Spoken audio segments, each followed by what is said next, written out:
നമസ്കാരം. തദ്ദേശ സ്വയംഭരണ തെരഞ്ഞെടുപ്പിൽ സ്ഥാനാർത്ഥി നിർണയത്തിൽ പരിഗണിക്കാത്തതിൽ മനം നൊന്ത് RSS പ്രവർത്തകൻ ജീവനൊടുക്കിയ സംഭവത്തിൽ കൂടുതൽ വിവരങ്ങൾ പുറത്ത്. ആനന്ദ് കെ തമ്പി ജീവനൊടുക്കുന്നതിന്റെ തലേന്ന് ശിവസേനയിൽ അംഗത്വമെടുത്തിരുന്നുവെന്നാണ് ഇപ്പോൾ പുറത്തുവരുന്ന വിവരം. സ്വതന്ത്ര സ്ഥാനാർത്ഥിയായി തൃക്കണ്ണാപുരത്ത് നിന്ന് മത്സരിക്കുന്നതിൽ അദ്ദേഹത്തിന് നേർക്ക് ഭീഷണിയുണ്ടായിരുന്നതായും ഈ ഭീഷണി മറികടക്കാൻ ശിവസേനയിൽ ചേരാൻ ആനന്ദ് തീരുമാനിക്കുകയായിരുന്നുവെന്നുമാണ് വിവരം. ശിവസേനയിൽ ആനന്ദ് അംഗത്വമെടുക്കുന്നതിന്റെ ചിത്രങ്ങൾ ഉൾപ്പെടെ പുറത്തു വന്നിട്ടുണ്ട്. ശിവസേന സംസ്ഥാന സെക്രട്ടറി അജി പെരിങ്ങമലയിൽ നിന്നാണ് അദ്ദേഹം പാർട്ടി അംഗത്വം സ്വീകരിച്ചത്. ശിവസേനയുടെ സ്ഥാനാർത്ഥിയായി തൃക്കണ്ണാപുരം വാർഡിൽ മത്സരിക്കാനും തിങ്കളാഴ്ച വാർഡ് കൺവെൻഷൻ വിളിക്കാനും തീരുമാനിച്ചിരുന്നതായിട്ടാണ് വിവരം. എന്നാൽ വെള്ളിയാഴ്ച വൈകിട്ടോടെ ആനന്ദ് ജീവനൊടുക്കുകയായിരുന്നു.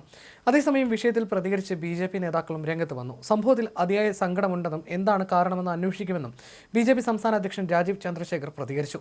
സംഭവം അറിഞ്ഞതിന് പിന്നാലെ തിരുവനന്തപുരം ജില്ലാ അധ്യക്ഷനോട് കാര്യങ്ങൾ അന്വേഷിച്ചു. വാർഡിൽ നിന്ന് വന്ന പട്ടികയിൽ അദ്ദേഹത്തിന്റെ പേരുണ്ടായിരുന്നില്ലെന്നാണ് അദ്ദേഹം പറഞ്ഞത്. വിഷയം അന്വേഷിക്കുമെന്നും രാജീവ് ചന്ദ്രശേഖർ കൂട്ടിച്ചേർത്തു. പുറത്തു വന്ന കാര്യങ്ങൾ പരിശോധിക്കുമെന്ന് V മുരളീധരനും പ്രതികരിച്ചു. RSS BJP നേതൃത്വത്തിന് മണ്ണ് മാഫിയുമായി ബന്ധമുണ്ട് എന്ന് വിശ്വസിക്കാനാകുമോ എന്നായിരുന്നു പ്രതികരണം തേടിയ മാധ്യമപ്രവർത്തകരോടുള്ള V മുരളീധരന്റെ ചോദ്യം. അതേസമയം ആരോപണങ്ങൾ വാസ്തവവിരുദ്ധമാണെന്ന് VV രാജേഷും പ്രതികരിച്ചു. സംഭവം ദുഃഖകരമാണെന്ന് പറഞ്ഞ VV രാജേഷ് കുടുംബത്തിൻ്റെയും നാടിൻ്റെയും ദുഃഖത്തിൽ പങ്കുചേരുന്നതായും അറിയിച്ചു. വാർഡിൽ നിന്നും 3 പേരുകളാണ് സ്ഥാനാർത്ഥികളുടെ സാധ്യതാ പട്ടികയിലേക്ക് ലഭിച്ചത്. ആനന്ദിന്റെ പേര് അതിലുണ്ടായിരുന്നില്ല. മത്സരിക്കാൻ ആഗ്രഹമുണ്ടായിരിക്കാം. സ്ഥാനാർത്ഥിത്വം പ്രതീക്ഷിച്ചിരുന്നുവെന്ന് മനസ്സിലാക്കുന്നു. എന്നാൽ പാർട്ടിക്ക് മുൻപിൽ വന്ന പട്ടികയിൽ പേരുണ്ടായിരുന്നില്ല. ഇത്തരം മരണങ്ങൾ ഇടത് വലത് മുന്നണികൾ രാഷ്ട്രീയ ആയുധമാക്കുന്നത് ശരിയല്ല. സംഭവം പാർട്ടി പ്രാദേശിക ഘടകവും പോലീസും അന്വേഷിക്കുമെന്നും VV രാജേഷ് പറഞ്ഞു. അതേസമയം സ്ഥാനാർത്ഥിയാക്കാത്തതിന് പിന്നിൽ BJP നേതാക്കളാണെന്നായിരുന്നു ആനന്ദിന്റെ ആത്മഹത്യക്കുറിപ്പിൽ ആരോപിക്കുന്നത്. BJP RSS നേതാക്കൾക്ക് മണ്ണ് മാഫിയുമായി ബന്ധമുണ്ടെന്ന് ആനന്ദിന്റെ കുറിപ്പിൽ പറയുന്നു. തൃക്കണ്ണാപുരത്ത് സ്ഥാനാർത്ഥിയാക്കിയത് മണ്ണ് മാഫിയക്കാരനെയാണെന്നും ആനന്ദ് ആരോപിച്ചിരുന്നു. വാർഡിൽ തനിക്ക് സീറ്റ് നിഷേധിക്കപ്പെട്ടതിലുള്ള കടുത്ത നിരാശയാണ് ആനന്ദിനെ ആത്മഹത്യയിലേക്ക് നയിച്ചതെന്ന് പ്രാഥമിക വിവരങ്ങൾ വ്യക്തമാക്കുന്നു.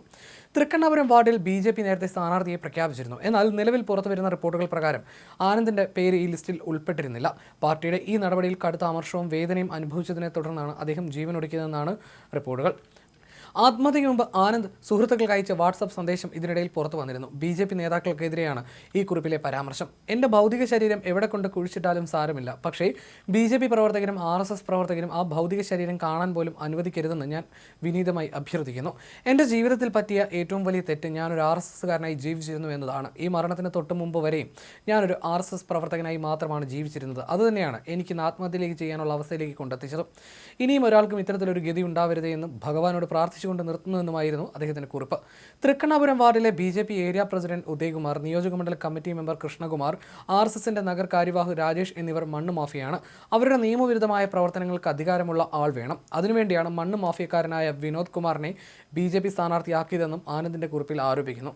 അതേസമയം ആനന്ദിന്റെ ആത്മഹത്യയിൽ BJP നേതൃത്വത്തിനെതിരെ രൂക്ഷ വിമർശനവുമായി CPM രംഗത്ത് വന്നു. BJPക്കും RSSനും വേണ്ടി ജീവിതം ഒഴിഞ്ഞുവെച്ച സാധാരണ പ്രവർത്തകരെ പോലും തെരഞ്ഞെടുപ്പിൽ പരിഗണിക്കുന്നില്ല. ഉദ്യോഗസ്ഥരെയും മാഫിയ ബന്ധമുള്ളവരെയുമാണ് സ്ഥാനാർത്ഥിയാക്കിയത്. അനിലിന് പിന്നാലെയാണ് ആനന്ദിന്റെ ആത്മഹത്യ. ആനന്ദ് സ്ഥാനാർത്ഥിയാകാനുള്ള ചർച്ചയിൽ ഇടം പിടിച്ചിരുന്നു. അല്ലെങ്കിൽ സ്വതന്ത്രനായി മത്സരിക്കാൻ തയ്യാറാവില്ലായിരുന്നുവെന്നും CPM ജില്ലാ സെക്രട്ടറി V ജോയ് മാധ്യമങ്ങളോട് പ്രതികരിച്ചു. പിന്മാറാനുള്ള വലിയ സമ്മർദ്ദത്തെ തുടർന്നാകണം അദ്ദേഹത്തിന്റെ ആത്മഹത്യയെന്നും V ജോയ് കൂട്ടിച്ചേർത്തു.